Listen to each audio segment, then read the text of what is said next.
We are now 5 days from the 42nd anniversary of a very tragic event in South Carolina history.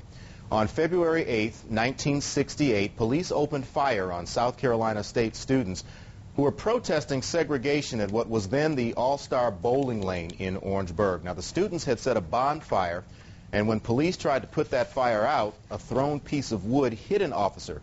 Police say they felt under attack and thought students were shooting at them. The officers opened fire, injuring 27 people and killing 3, Henry Smith, Samuel Hammond, and Delano Middleton. Now, tomorrow night, the university debuts a new stage production based on the events of that horrible night 42 years ago. It's a production stemming from a student who is decades removed from, but closely connected to, the Orangeburg Massacre. I don't need your kind in my bowling alley. In 1968, that was the prevailing attitude toward blacks, not only at Orangeburg's All-Star Bowling Lane, but at most other white-owned businesses in town and across the state. The resulting violence from what was intended to be a peaceful protest is a dark stain on South Carolina's history. Now, 4 decades later, South Carolina State University students and others are working to bring the tragedy back to life, on stage, in Taking a Stand. What this whole play is structured to do is to educate our student body so that they can actually understand the sacrifice that was made for them 42 years ago. A sacrifice that hits very close to this young man's heart. His name is Zachary Middleton, and he's playing his great-uncle, Delano Middleton, in the production. There are times doing the role where, I think back on his loss and that time period, and it's just sometimes overwhelming.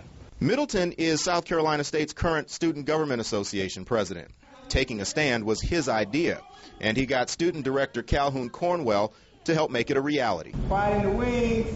The show really teaches you what happened in the Orangeburg Massacre, and it also can show you where we've come from as a race and how far we've gotten.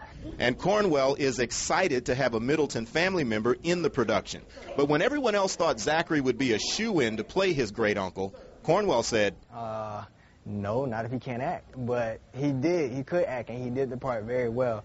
Plus, he has the perfect costume, something from the old Wilkinson High School. Was looking through a closet and reached out to my aunt, and she had this sweatsuit, and she gave it to me, and I guess that's history. Hey, calm down, man. Sir, you really... History indeed. Delano Middleton, by the way, was a 17-year-old senior at Wilkinson High School when the Orangeburg Massacre happened. Now, if you'd like to see Taking a Stand, here's what you need to know. The play debuts tomorrow night at 7 o'clock at SC State's Martin Luther King Jr. Auditorium. Repeat performances are set for Friday and Saturday nights. The tickets are $7 at the door for students, $12 for the general public, and half of the proceeds will go to support student scholarships. We also have all of this information available for you on our website. It's coverage you can click on at midlandsconnect.com.